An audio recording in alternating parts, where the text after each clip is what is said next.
Good evening. How are we all? All good? Thumbs up. Excellent. Right. I've got a lot to share with you tonight, which is exciting. So first of all, the deal, because we always do a bit of a deal for you, don't we? So we've found this fabulous cardstock in our warehouse, and it's A4. You get 7 different colours and 3 of each, and it's 180 GSM, so it's a really nice weight for your ScanNCut. It's solid core, and you buy one, you get one free, which is great. So if you buy the rustic, you'll get the mellow. If you buy the mellow, you'll get the rustic. You can't have 2 of the same one, but really good for men's cards, these, because we are bringing out a digital Craftorium USB in June, which is the masculine version of the Card Maker's Compendium that we did a few weeks ago. So this is a nice time to stock up on that. So if you want to save yourself some money, get some really nice cardstock, perfect for your ScanNCut. There's your deal. Secondly, we have a digital Craftorium launching on Friday, which I will talk to you about more later on, which is very exciting, and it's all about stencils. So stay tuned to see what that's all about. But I have had a few people ask me how you create a triple aperture in a card, making sure that it's all evenly spaced. So that's what we're going to do first of all. So when I'm doing anything like this, when I'm designing anything and working it out, I always draw it out because I don't have pictures in my head. I have to draw things out, otherwise I can't see them properly. So I Googled it, like my granddaughter tells me to do. Google it, Nana. I'm like, right.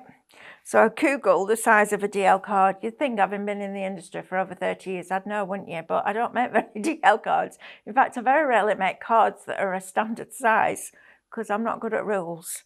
So it turns out that it's 99 millimeters wide, like that, and it's 210 millimeters high is the average DL card. Now you know. So we want to put 3 circles in the middle of this card front. So I need one there, one in the middle, and one there, like that. So the first thing we need to find out is how big we're going to have these circles. So I'm going to say 55 millimeters, which is just over 2 inches, which will be quite nice in a 4-inch space. So you'll have an inch around each circle, which will be nice. So 55 millimeters, like so. Right. So we know that the width is 99, the height is 210, and each one of the apertures is going to be 55 millimeters. So what we need to work out is how we space these evenly. So the first thing we need to work out is what's this space from here to here, here to here, here to here, and here to here. So if we add up the 3 circles, it comes to 165. So if we take 210 millimeters, which is the height of the card itself, and we subtract 165 millimeters, we're left with 45. Okay. So we've got 45 millimeters of space on this card that isn't being used as an aperture. So we need to divide it by 4. So we need one here, one space there, one space there, and one space there. So each one of those is going to be 11 millimeters. I'm not going to worry about the 1/4 millimeter because you're not going to even notice it. So from there to there is going to be 11. There to there will be 11. Same there. And same there. Okay, so I now know that I need a rectangle of that size, I need 3 circles, and I need to start positioning them there. So let's go on to our ScanNCut and do that right now. Okay, so pattern and into your basic shapes, and I might as well use a square because it doesn't matter whether I'm going to turn it into a rectangle or not. So on this screen, what I'm going to do is unlock the aspect ratio or separate the height and the width like that. So now I'm free to make that square into what I want to. So I'm going to make it 210 millimeters high, like that. and we're going to make it 99 millimeters wide. So that was easy enough. And we'll set that on the mat. Okay, so I'm going to move that out of the way. I'm then going to add, and I'm going to go back into my basic shapes, scroll down to page 3 and find the circle. And I'm going to set that at 55 millimeters. It can be any size you want, it doesn't matter. It's not about the size of the circle. Well, you do need the size of the circle to then work out the gaps in between, because you need to know how much space is left. But it could be, you know, you could do 6 at 15 millimeters. It's entirely up to you. The process is the same. So I want 3 of those. So I'm going to put 3 in the number and set those on the mat. So the first thing to do is to put one of these circles directly in the middle. So that's easy enough. So I'm going to drag that over there. I'm then going to go into my Access Other Screens, and I'm going to multiple select part of the mat, because I don't want these 2 circles to be involved yet. Now, as soon as you drag even just a little bit over the edge of those circles and it can't see it as a shape anymore, it ignores it completely. So you don't need to drag right next to your shapes. You can leave that distance as long as that greyed out area is over those shapes that you don't want to use yet. So I'm going to press OK and OK again. And we're going to go into our directional arrow buttons here. And we're going to go to our alignment function at the top. And remember, wherever the line is on these little images here is where it aligns to. So left, right, top, bottom, center and middle. So I'm going to align it centrally vertically and centrally horizontally. So I know now that that circle is directly in the middle of that rectangle. I'm going to press OK twice, and then we're going to group it together. If we don't group it together, when I start to align these 2, this middle one's going to move. So we need to group that together. So we've now got our first circle in place. So now what we're going to do is bring in our second one. So we're going to multiple select part of the mat again, drag over this circle that's in the top left corner, and then we're going to press OK and OK again. We're going to go to our directional arrow buttons, and this time we're going to go to our alignment function and we're going to align it centrally vertically again. So now it's dead in the middle, but this time I'm going to align it to the top. Okay, because what we're going to do is nudge it down using our directional arrows. So I'm going to press OK twice and I'm going to tap that screen. Now if I try and get to that circle now at the top, it won't let me. And the reason it won't let me is because it's the rectangle with the circle cut out of it is on top. So you can't get to it. So to do that, I'm just going to realign this again because I moved it. So we're just going to multiple select part of the mat. That was my fault. Misaligned it, but that's okay because we can just go back in and do it again.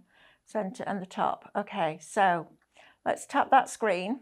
Let's use that select arrow to get to the circle that we want. Now, way back when we did one of the first classes, I taught you that every nudge down or left or right or up on a CM is 1 millimeter. So all we need to do is nudge that circle down 11 spaces, and that gives us that 11 millimeters at the top, okay? And it also gives us the 11 millimeters in between the first and the second circle. If you didn't know that that was 1 millimeter, you'd be doing it all by eye. But because I worked it out and you've got that information, things like this become really easy then because you know exactly where you're working to. So all we're going to do is go to our directional arrows and count down 11.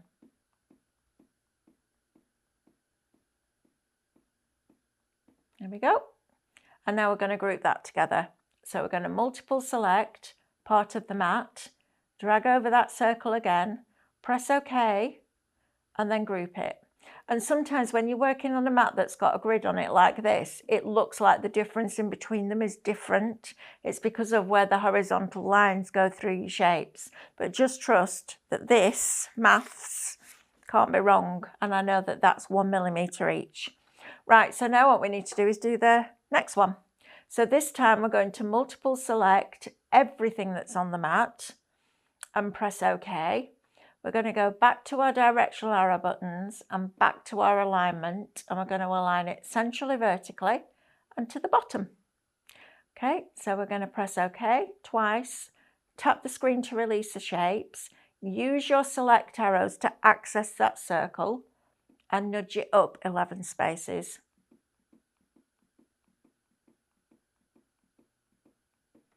Then we're going to press OK, and then we're going to multiple select everything on the mat, press OK and group it all together. So now I've got the beginnings, I've got my template for my apertures for my card.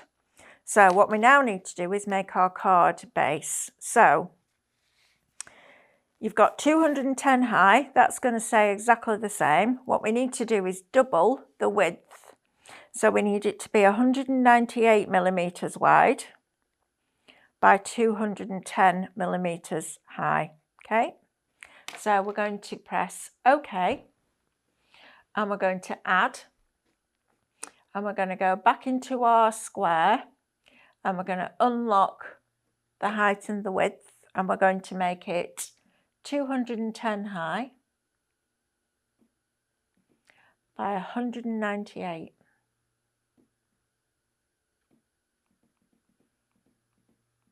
Okay, we're going to set that on the mat. Now it's telling me there isn't enough space, and it's quite right, there isn't. So what we're going to do is just make this smaller and set it on the mat. We're going to make it narrower and set it on the mat.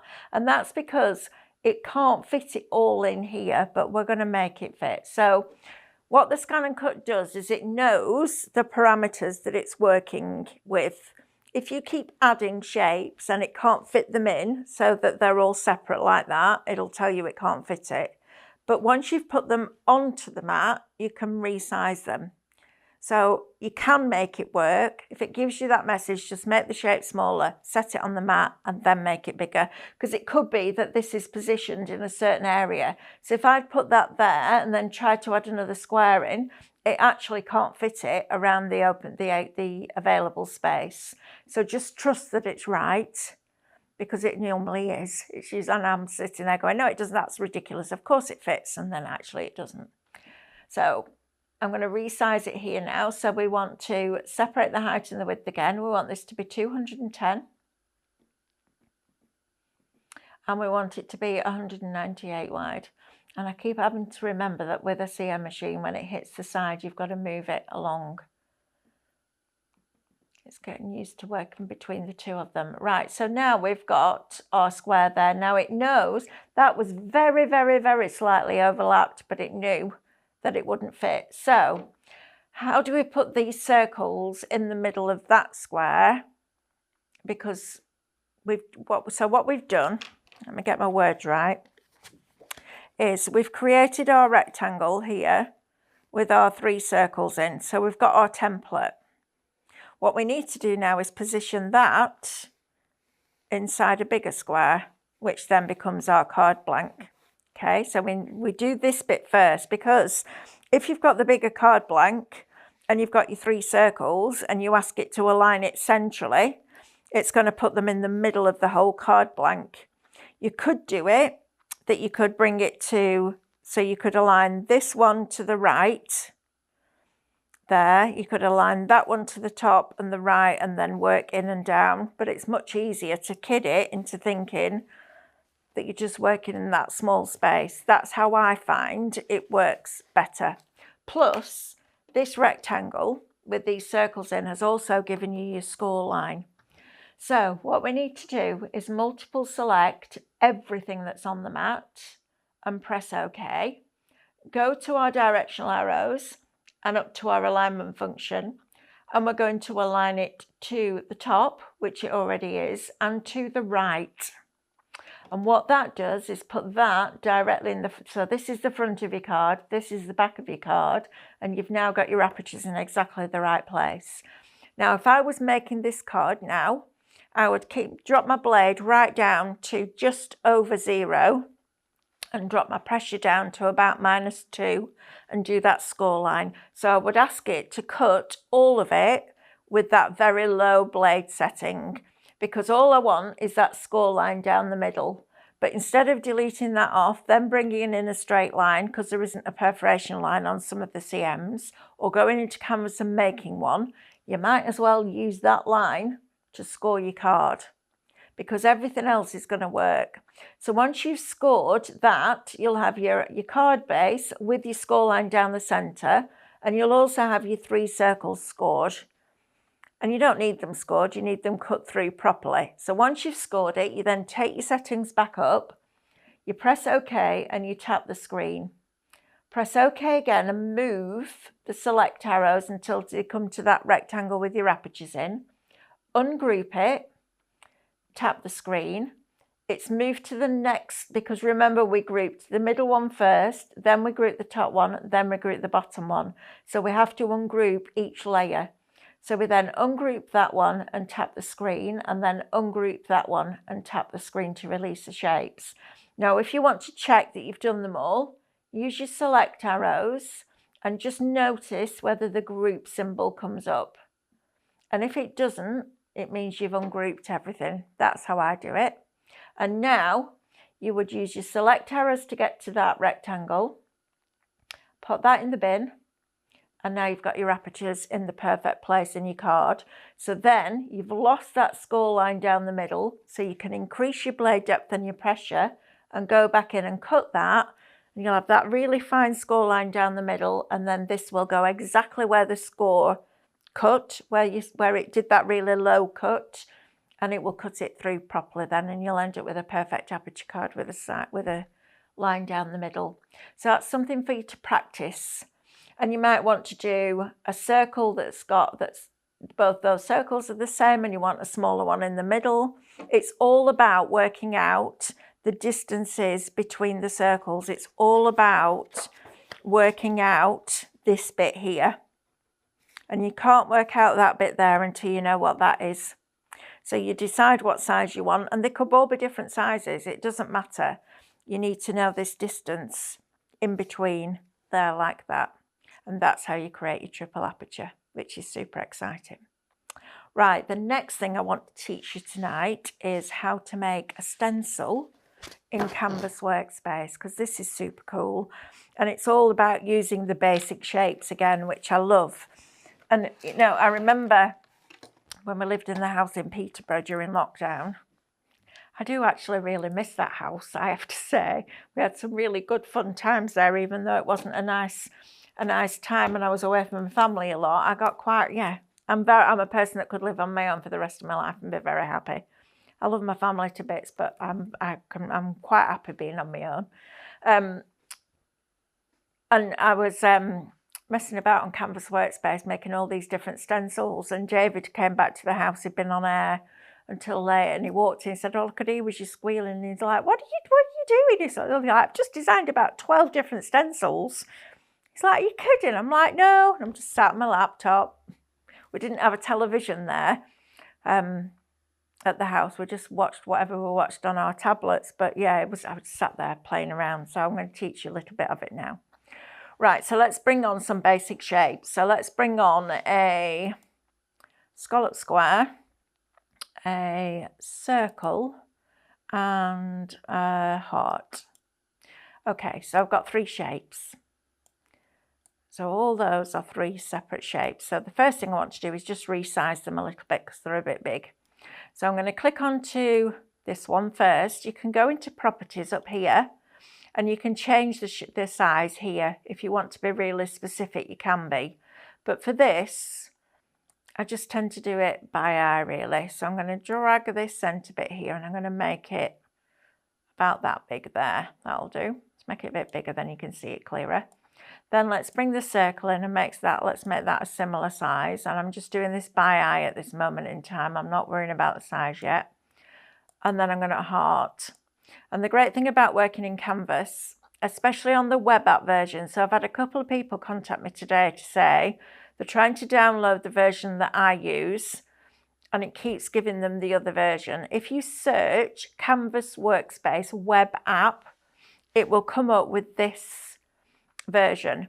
Every time I open this, it asks me if I want to download the PC version. Just say no. And then there's a little tick box that says don't ask me this again. I don't tick that in case at some point I do want to download it. But this is definitely the best version to learn on, I think, because when you hover over something, it tells you what it does. And that's a really good thing when you're learning. Right, so what we need to do is make frames of all these, okay? So we're going to start with the square, and we're going to go up to edit, and we're going to create an inward offset line. So an inward or an outward offset line is like a matte layer, either inside or internal or external. So I'm going to click on create offset, and I'm going to work with 4 millimeters. So I'm going to do a 4 millimeter inward offset line, and I'm going to leave the original as it was because we need it. Okay, so rather than deleting it, I'm going to click leave as is and then press OK. So I've now got my shape inside my shape. Let's do the same with the heart. So back up to edit, into the offset. It always, when you're on an odd number and you click down, it goes to the next odd number. So then just come back and click further up. Sometimes you just got to click a few times to get it to where you want it to be, but that's all right. And then we're going to press OK. And then we're going to go onto the circle and go to edit and back to create offset, and then do the same there. So 4 millimeter, press OK. So I've now got what looks like 3 frames. What the ScanNCut sees is a square sat on top of a square, a circle sat on top of a circle, and a heart sat on top of a heart. So we need to make it see it differently. So when a graphic designer is designing a stencil, when they've designed it, they have an option to do what they call compounding the path, which sounds really complicated. It's really not. So what it means is, so let's say you've got your square like that, and you've got another square inside it, which is exactly what we've got right now. By compounding it, so by them pressing a button, it turns it into a frame. So then it's one shape instead of 2, okay? Now I know with Cricut, to import a pattern like this or a shape like this, you have to have it has to be compounded, because if it isn't, when you come to cut, what it does is it puts them in a row like that, and it drives you crazy. On ScanNCut, because in Canvas Workspace you can compound it yourself, what we do is we don't get the graphic designers to do that. And I've had some people say, well, why do we have to do it ourselves? Well, let me tell you. So if you've got a stencil like this, and the designer's designed it, and it's got all these diamonds in it, and this is just very basic drawing for you. So they've designed a stencil for you like this.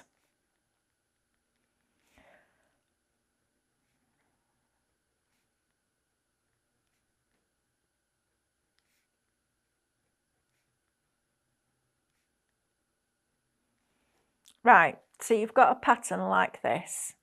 Andrew's just it's like a confessional going off in my ear. Andrew's just admitted that he was on the wrong camera.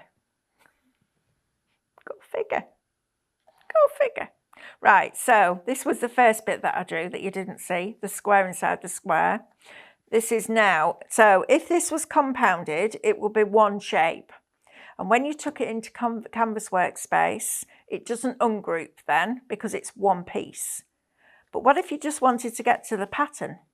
You can't, because it can't ungroup one shape. So you would never be able to take those diamonds and make your own design with them, which for me is infuriating, because I want to do that, because I want to be creative. I want to get to all this good stuff in the middle and be able to use it for different things. So we don't compound our paths. And the reason that I'm telling you this is because we're going to go back to Canvas and you'll understand why I'm telling you that bit. Right, so for this bit, we need these to be compounded. So we're going to do it ourselves. And I know that sounds scary, but it's a click of a button. So it's super, super, super simple. So if you're a technophobe like me, you have nothing to worry about. And the reason for this is if I took this shape, or these two shapes, and these two shapes, and these two shapes, and try to weld them now, it wouldn't let me do it, or it wouldn't give me the outcome that I want. Because when you're welding is like digitally gluing. And when you're gluing 2 or more things together, they have to be overlapped. Now, if I overlap the circle over the square now, the outside circle might touch the frame, but the inside one probably wouldn't. So therefore, it wouldn't let me weld them. So the next thing I need to do is make all of these into frames. So it's then each one is one shape. So to do that, we just left click on your mouse and drag across both of those shapes, go to edit, and down in process overlap is something called divide. And this is exactly the same as compounding it. So for me, in my head, divide, a digital punch comes down and it punches the inside square out of the outside square. So if I do that now, it looks like nothing's happened. But when I grab the middle, it's punched it through. So now this is one shape.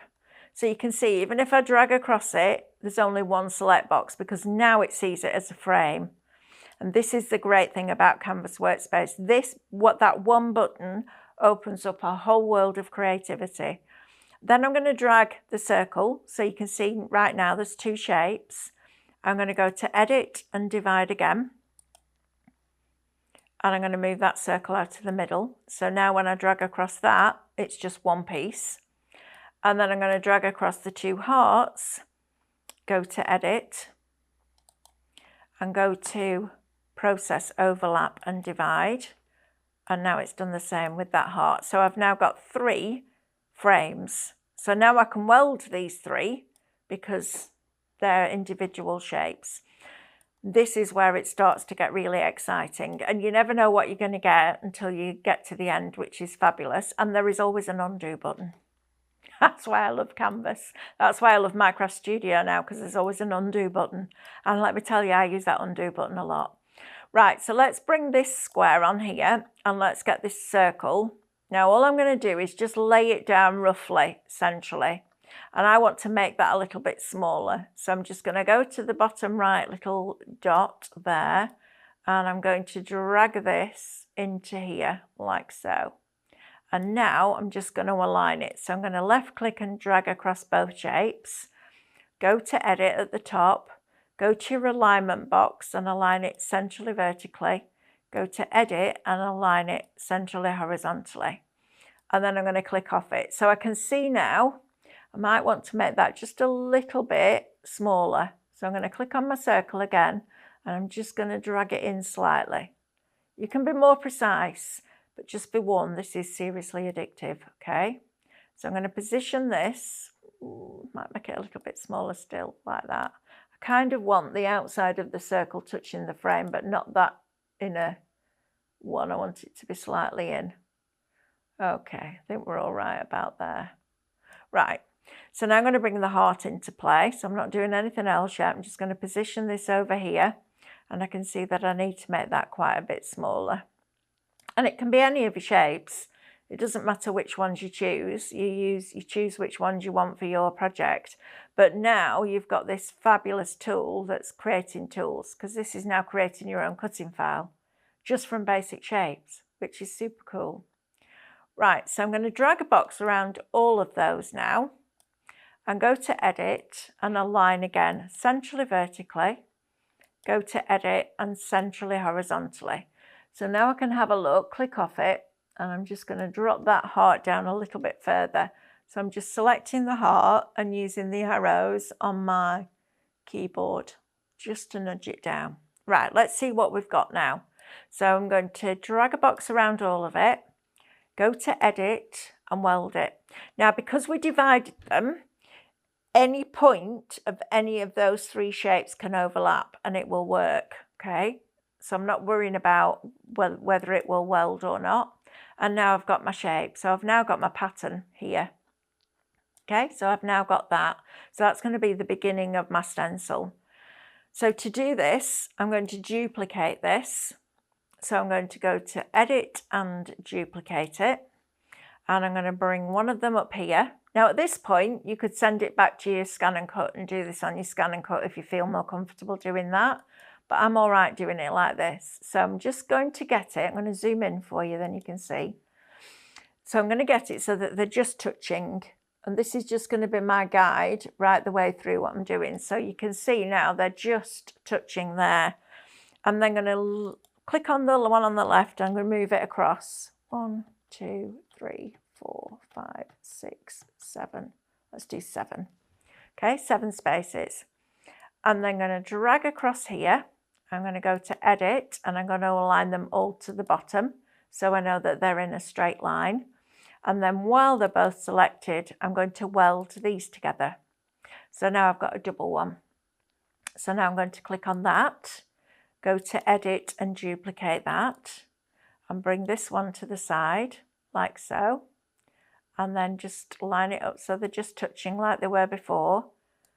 Select both, and this will feel like there's a lot of words and a lot to learn, but just follow it back and then play. I've just learnt something new through working with Lauren. She's shown me a shortcut, which is brilliant for what we're doing this weekend. But I've had to do it, I would say, probably 30 or 40 times to get it just stuck in my brain. Because I've got, well, we all have lots of stuff going on in our lives, don't we? I'm remembering something. I know I have to do it over and over and over and over and over again because I don't have pictures in my head. I don't have that map of where I can close my eyes and remember what I did. So I have to do it a lot. So now I've done it, I've got it, and it's in my head, but you've got to do that. And that's why we do a lot of education with our USBs, because it's important that we do all of that for you, because there's nothing worse than getting it home and thinking, what did she say? What do I have to do? You can sit there and enjoy the show without having to remember anything because the education's there for you. Right, so I'm going to click on the one here and I'm going to move this over. So I've gone 7 spaces again, and then I'm going to drag those two and go to edit and weld. Okay, so I've now got my first row. So now I'm going to duplicate this, go to edit and duplicate. Remember, this looks really big at the moment because we're zoomed in. And I'm going to align this. So I'm going to move it down underneath. And then I'm going to align it to the left or the right, doesn't matter, just so that it's straight on one side so I know that they're equal. And then I'm going to click on the bottom one and move that up.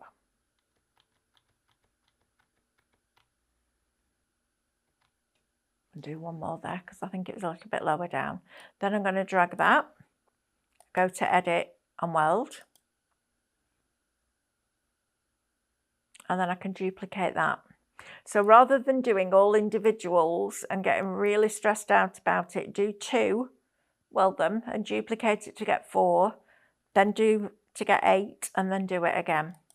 It's much quicker and it's really good fun. Right, so I'm going to put this under here, just nudge it up one there, and then I'm going to select both of these, go to edit and align it to the left, click off it, click back on the bottom one and move it up.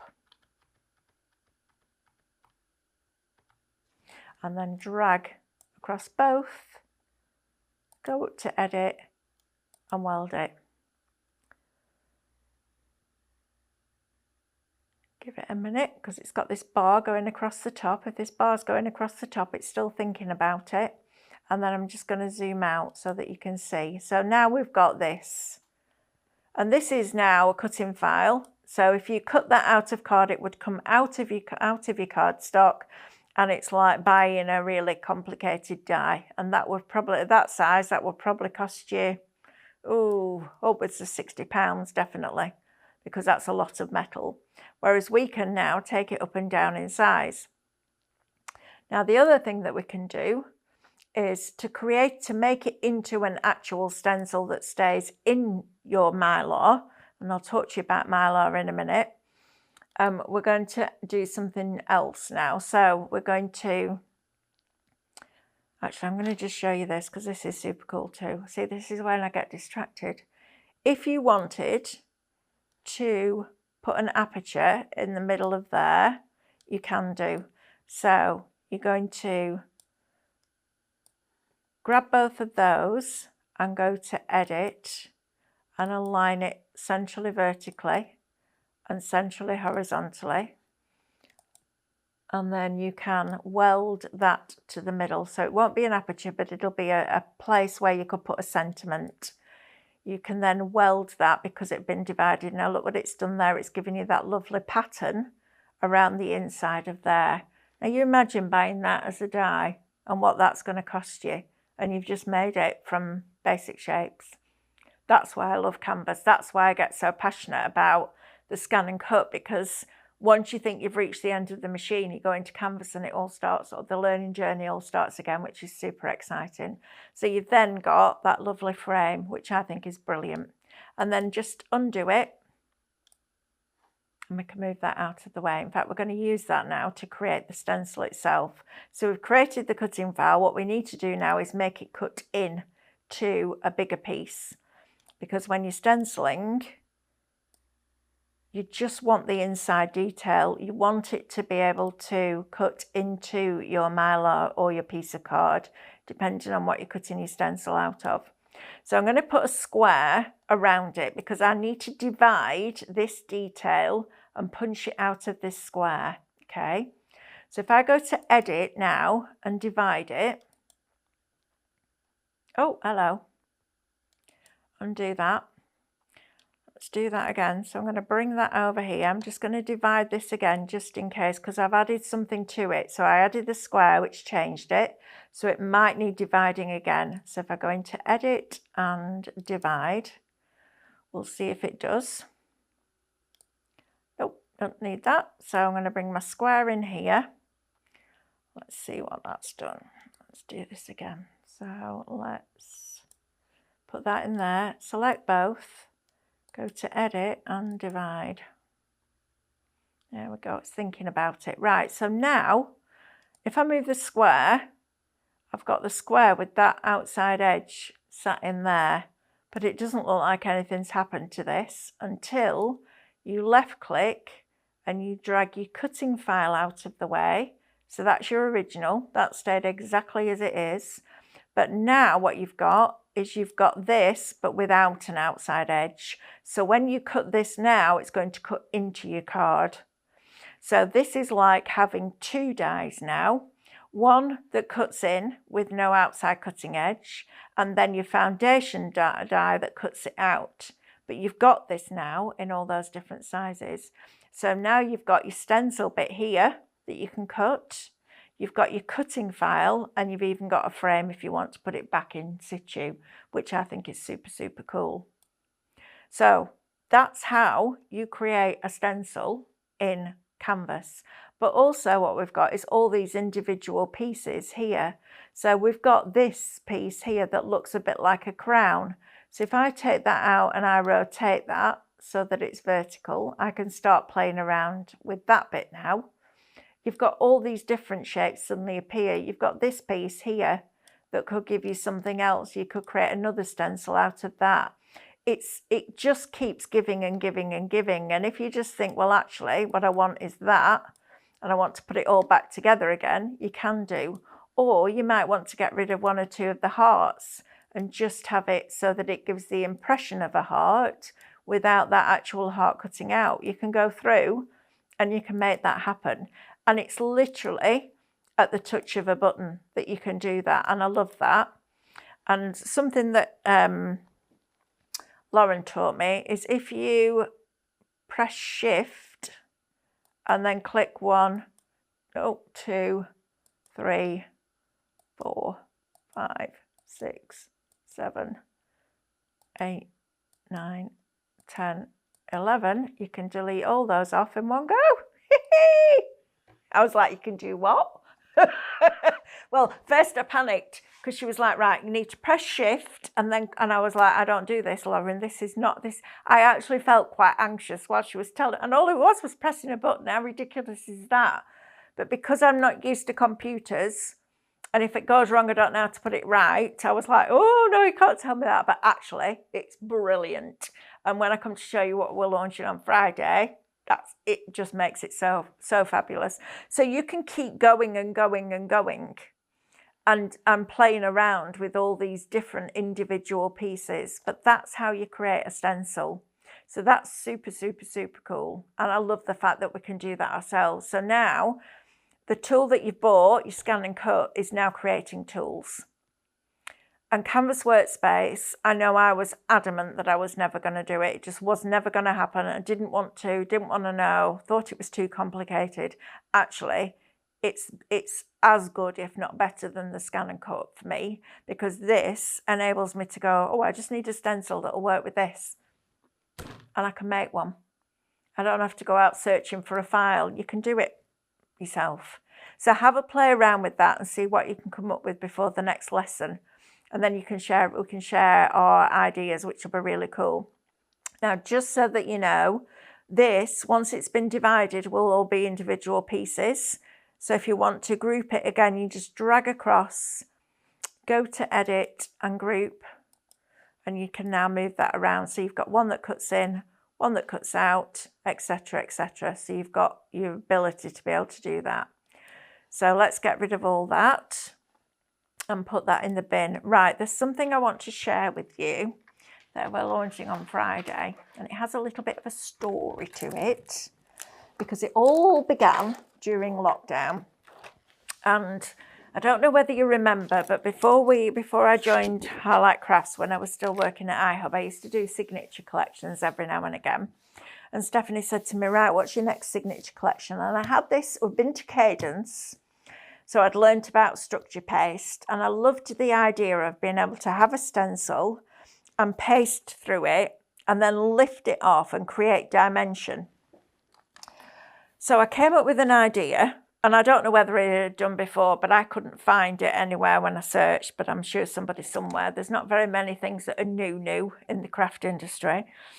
So Lauren designed several different flowers. And we started off, we had the stencils laser cut because you needed a thicker mylar to work with the structure paste because you needed to be able to lift it to create dimension. So we started off with this lovely orchid as a stencil. And the first layer was the complete thing. So everything I pasted, put the stencil on, pasted it through, lifted it off vertically, and it left me with this. That's probably about, I don't know, 1.5 mil raised. Okay, so the whole thing was 1.5 millimeters.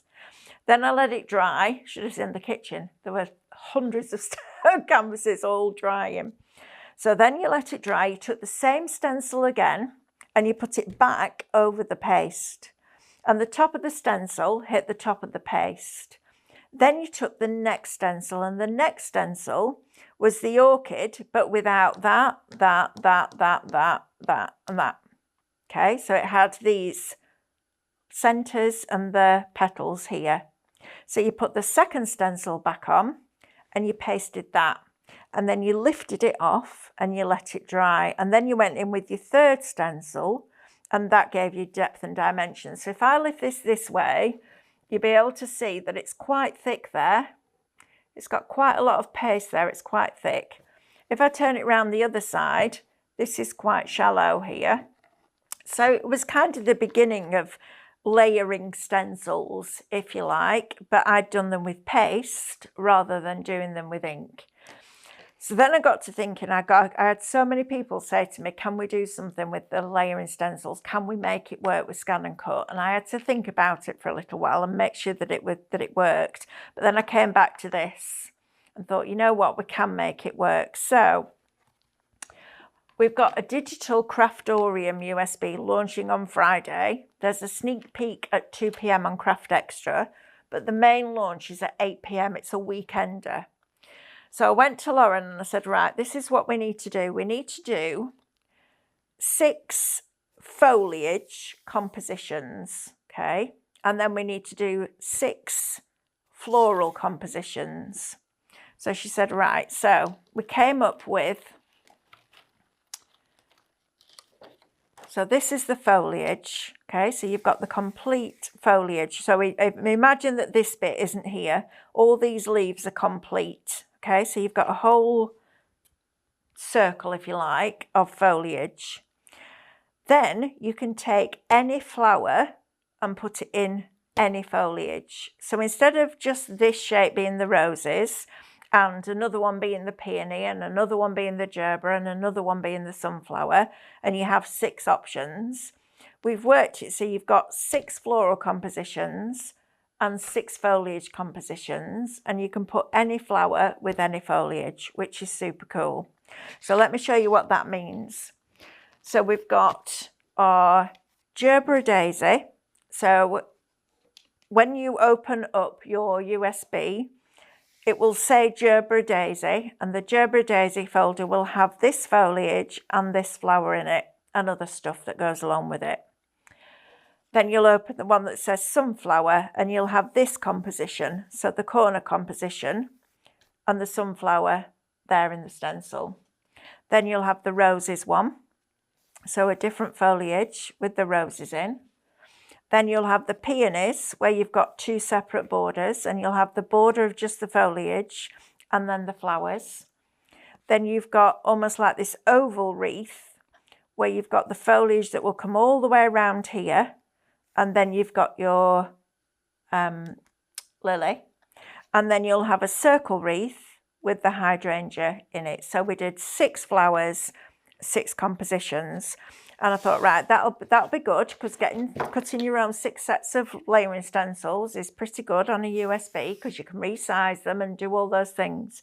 And then I suddenly thought, what if we can put any flower in any foliage? Because then that gives you 36 compositions, which is great. Anyway, we've worked it out. I'm going to film all the education tomorrow, so it will be on our Highlight Crafts YouTube channel before we go to air, so you'll be able to watch it and see if something that you like. So the show's on Friday, so it'll be on there on Thursday, so go and have a look. But then we needed to take it a step further. So you would put this down and go through with your ink. I wouldn't use the paste with this Mylar. The Mylar that we sourced is 0.19 mil thick, which is perfect for cutting on your ScanNCut. It's not about the thickness of a material, it's about the density. And Mylar is plastic, you can't tear it. So it's really dense, and cutting it in one go is a really good idea. I'm going to test it on the CM machine, and I will put the instructions of your pressure and your blade depth in the education that I'm about to film tomorrow. And then you would then take the rose section. So you cut your foliage, stencil that, so you've got a mask in the middle. Then you would take this piece, put it over the top, and then stencil your roses in using your inks or your paints, which is super cool, because you can make them bigger, you can make them a little bit smaller. I won't go much smaller because the line width is quite fine. And then you can start to play around with it. Then we've also done layers. So you've got your detail layer. So you've got your detail layer that can go in here.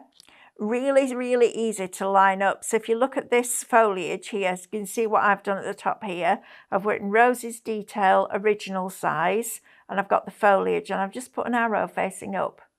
So we don't need any special equipment. We can literally line it up, and then you go over and you just fill in the gaps. And then you've also got the detail for the roses. Now, some of this is super, super, super fine when it cuts, but you can still get a stencil brush through it with ink, which is really cool. So we're bringing you a form of layering stencils that all started with this idea, but we're doing it with ink and paint, which is super, super cool. So you've got your stencils, but you're cutting your own, which is great. So instead of having a stencil that has that foliage, and that foliage on that you do in one green, and then you have another stencil that has that one, and that one on that you do in a different green, then another stencil that has that, and that, and then a fourth stencil that has that bit, and that bit. So you're at 4 stencils already. We're just giving you one. Now, the reason that this works, and this is super cool, when you cut your own stencil, you're left with all these pieces on your mat. So if you want to mask off that leaf and that leaf and that leaf and do the others in one colour, you can, because you just take that piece of Mylar off your mat and you put it back in here. And then if you want to take those out and put ink in those, but mask these bits off, you can do that as well. So it's as much or as little as you want it to be, but you're not stuck with all these different stencils. Because sometimes, and they're brilliant, don't get me wrong, they're a fabulous idea. And it is the same as doing this, but you're doing it with ink. But you're paying for a piece of plastic that might have a little bit of something there, there, and there, and the rest of it is just blank. Well, if you can cut your own and you can position them where you want them on one sheet, you can get them out of probably 2 12 by 12s. We will have the Mylar for sale. We've managed to source it. You know what? I can't believe how difficult it was. So we looked in China. We managed to get something. It was just acetate. That wasn't what we needed. We had a look in the UK. Nobody could find it. And then Stephanie spent 10 minutes, just Googled it, found this place that is in Blackburn, 15 minutes away from where I live. I was like, all that? And it's literally on my doorstep, and I never knew about it. So we will have the Mylar for sale as well, which is great. And I love the idea of you being able to do your own. The only thing that's missing is the 3D embossing, because if we could have brought you embossing folders that worked alongside it, but then you've only got one size and you've only got one design. So you'd have the sunflower corner, excuse me, the sunflower corner foliage with the sunflowers, or you'd have the roses. You couldn't intermix that bit. So what I did was I cut the stencil twice out of the thin Mylar. And when I was cutting the stencil, I positioned it inside a square. Okay, so I made sure that I had the square on the outside, and I cut it the same stencil twice. And then all I did was line up the square and put one on top of the other with glue in between. I used a spray glue. So I've now got a thicker stencil. Now, this is nothing like a 3D embossing folder, so don't get your hopes up too high, but it does work.